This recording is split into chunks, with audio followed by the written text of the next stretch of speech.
Aprobado na ng Committee on Suffrage and Electoral Reforms ng mababang kapulungan ng Kongreso ang substitute bill kung saan pinag-isa ang House Bill numbers 11034, 4213 at 4220 hinggil sa resetting ng first regular parliamentary election sa BARMM.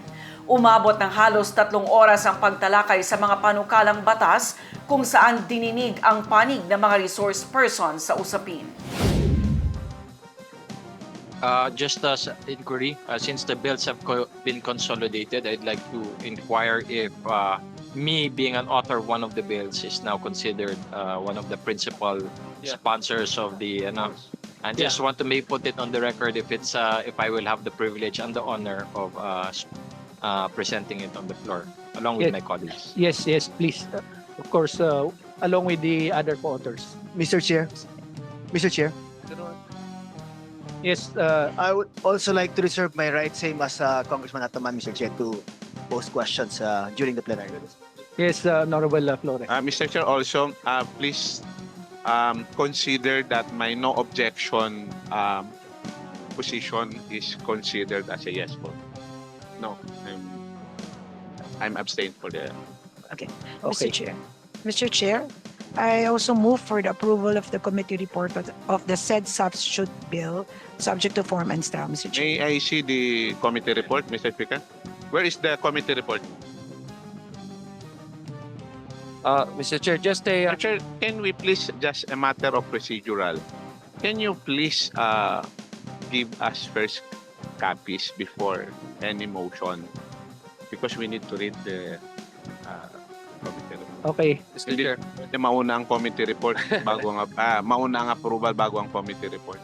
Mr. Chair, For the record. Mr. Chair, just to assure the members of this committee, earlier Congressman Hataman availed of his privilege to interpolate. That does not mean that those members who have not said or have not manifested they're also availing of the same privilege does not mean that they will not be entertained once the committee report is being delivered on the plenary. So it's open for any members of the committee, even members in the plenary who wish to interpolate the position of the chair and the position of the authors. Thank you, Mr. Chair. Yes, of course. And of course, we can do it likewise in the plenary for any interpellation or amendments. We can do it in the plenary. So, there being... Process, Mr. Chair, I think next time, if before we approve any committee report, can we please furnish all the members present before any approval? Just for just for the record. Okay. Anyway, you are furnished the copy of the committee report, Honorable. And we will give the Congressman of Basilan 3 hours to interpolate. Mr. Chair, my motion, the status of my motion, Mr. Chair. So there's a motion to approve the committee report of the draft substitutes bill. Subject to style. Seconded. Hearing no objection, the same is approved.